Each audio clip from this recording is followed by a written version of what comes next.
Merhaba anne baba, ben Irmak Zentürk. Sana yine bu işin kolayı var demeye geldim. Hangi işin mi? Tabii ki konumuz anne babalık ve bunun bir meslek olduğu. Meslek tanımını doğru yaparsak anne babalık ne kadar keyifli bir hale dönüşecek. Merak ediyorsan videomu izlemeye devam et. Bugünkü başlığımız aşırı şımartılmış çocuğunla mücadele yöntemleri. Kaç etapta? Sadece 3. Merak etme, video kısa ve öz olacak ve sana bu işin kolayını hemen bugün atacağın adımlarla çocuğunu şımarıklıktan seninle işbirliği yapan, her dediğini dinleyen bir bireye dönüştürecek. Hazırsan 3 maddeyi sıralamaya başlıyorum. 1. Çocuğunun sınır ihlaline hemen şimdi dur de.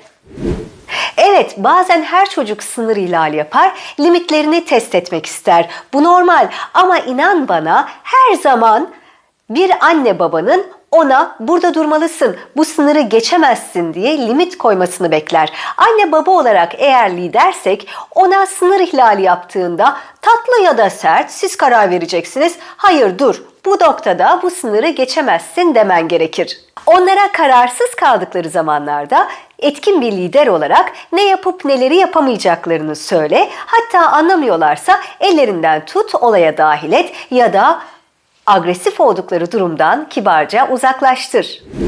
Ve unutma, ipleri eline almaya alışmış çocuğun en büyük panzehiri sakince onlara neyin doğru neyin yanlış olduğunu söylemen olacak. Bunu yapamazsın. Sana bu konuda izin veremem. Çünkü nedenini söyle. İzin veremeyeceğini net bir çizgiyle belirle.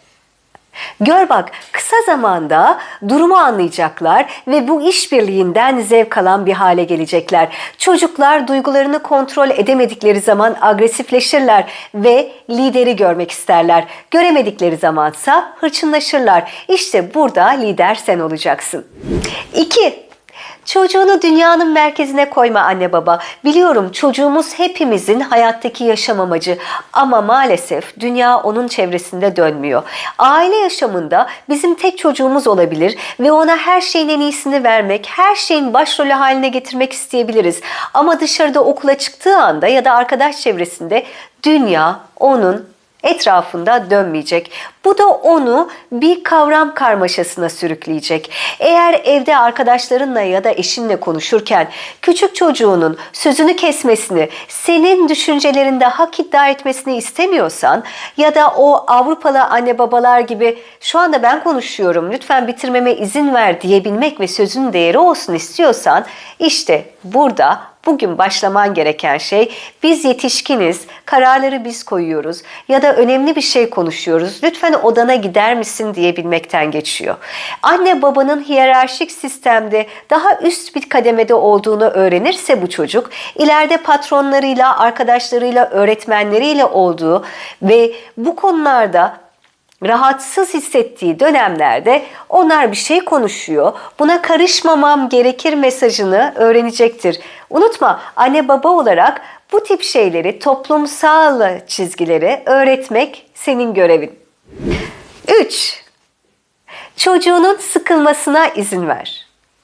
Bu çok önemli çünkü anne baba olarak çocuklarımızın her boş vaktini doldurma gerekliliği hissediyoruz. Sanki bizim amacımız evi temizlemek, yemek yapmak, onların düzenini sağlamak, ondan sonra ödevlerine, okullarına yardım etmek, bir de üstüne çocuklarımızı eğlendirmek oluyor. Televizyonsuz ya da ekransız kaldıkları anda anne sıkıldım sesini acaba bizim annelerimiz bu kadar çok duyuyorlar mıydı? Ben hiç zannetmiyorum, dediğimi de hatırlamıyorum. O zaman çocuğun sıkılmasına izin ver derken aslında çocuğumuzu bir anlamda büyütmeye çalışmış oluyoruz. Canın mı sıkıldı? Tamam, benim işim var, odanda oturabilirsin. Anne baba televizyon açabilir miyim? Hayır demeyi ilk önce sen öğren anne baba. Çünkü onun her sıkıldığı anda eline bir şey, bir oyuncak, bir ekran verirsen çocuğunun hayal gücü gelişemeyecek. Kendi kendine zaman geçiremeyecek ya da sıkılmanın normal olduğunu kabul edemeyecek. Bu da her sıkıldığı zaman senin enerjini çekmek için ve senin bir işin olup olmadığını düşünmeksizin benimle ilgilen çığlıkları attığı bir döneme gireceksiniz. İşte bu da genelde anne babaların onlara hediye alıp, televizyon açıp, ellerine telefon verip sıkıldıkları zaman paniğe kapılan yetişkinler haline getiriyor. Bu doğru değil. Hem onun hayatını zorlaştırıyor hem de anne baba olarak çok şımartılmış çocuklarla mücadele edemediğimizde hoşgörümüzü bitirip onlara gayet büyük cezalar vermeye başlamamızı ya da iletişim kurmadan biz de sıkıldığımız için telefonla ilgilenmemizi, onlara bir şeyi şehven yapmamıza yol açıyor. Bence bunu yapmadan önce bir daha düşün derim.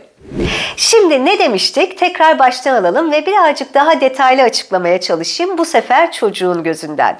Birincisi, aşırı şımartılmış çocuklarla mücadelede 3 maddeden bahsediyoruz. Şimdi videodaki maddelerimizi bir de çocuğun gözüyle, çocuğun psikolojisine göre tekrar üstünden geçersek, bir çocuğun saygısızlığına dur de dedik. Çünkü limitleri olmayan, limit ihlali yapan çocuk lidersiz, kendini başıboş ve kaybolmuş hisseder. Çocuğun gözünden ben anne babama güvenmeliyim ama güvenmem için de benim için doğru ya da yanlış olan şeyleri bana net bir şekilde bildirmeleri gerekiyor. Eğer çocuklar kuralsız ve hayırsız bir ortamda büyüyorlarsa gerçekten burada patron kim ikilemine düşüyorlar. Kendileri patron olma ve yetişkin gibi düşünebildikleri için de bir şekilde kendilerini kaybolmuş hissediyorlar. Biz de eğer kaybolmuşsak ortada yarın ya da bugün ya da dün yaptığımız bir şeyin yaptırımı yoksa ne yaparız? Tabii ki de kuralları hiçe sayar, zaten hiçbir şey olmayacak, ne istersem onu yaparım diye düşünürüz, değil mi? Evet, çocuklar belki de bu yüzden agresifleşiyorlar, bunu unutmamak lazım. İkinci olarak çocuğu dünyanın merkezine koyma dedik. Bu ne demek? Ben dünyadaki en önemli şeyim. Her şey benim üzerime şekilleniyor. Annem babam için her şeyi yapabilirim ve bana asla kızmazlar özgüveniyle çocuk okulda, sosyal ortamında, arkadaş çevresinde, parkta ilk hayırını duyduğu zaman gerçekten şok geçiriyor ve eve geldiği zaman anne sen bana bunu böyle yaptın ama dış dünyada böyle bir şey yok, kimse beni dinlemiyor, kimse bana ayrıcalık gösteremiyor diyemediği için sana bunu ağlayarak belli ediyor. Üçüncü olarak çocuğun sıkılmasına izin ver demiştim, öyle değil mi? Çünkü sıkılan çocuk kendi kendine bir şeyleri gerçekleştirmeye başlar. Hayal gücü gelişir, bunu hepimiz biliyoruz. Ama dahası boş zamanların gerekli olduğunu, boş zaman geçirirken illa bir ekranla ya da bir yetişkin konforunda ya da illa bir arkadaşla oyun oynayamayacağını ve en önemlisi sırasını beklemeyi anlar. Çünkü sırasını beklemeyi bilen insan her konuda güçlü ve donanımlı olur. Bu da çocuğun avaz avaz ağlamasını, bir şeye tutturmasını ya da hemen şimdi istiyorum demesini engeller. Çünkü günlük hayatta kendi kendine oynayacağı, oyundan sıkıldığında durup tavana bakacağı zamanlar gerçek olacaktır. Buna alıştığı zaman da onun hayatı daha kolaylaşacak. Sen de devamlı hadi sıkıldım beni eğlendir diyen bir çocukla uğraşmayacaksın. Çünkü hayatımız zaten zor anne baba. Yapmamız gereken görevler aldı başını gidiyor. Çocuğumuz için elimizden geleni yapmaya çalışıyoruz. Ama unutma, senin görevin çocuğu her an eğlendirmek değil. Eğer videolarımı beğeniyorsan, daha fazla küçük tiyoyla bu işin kolayı var dememi istiyorsan lütfen bir kalp bırak ve beni takip etmeyi unutma.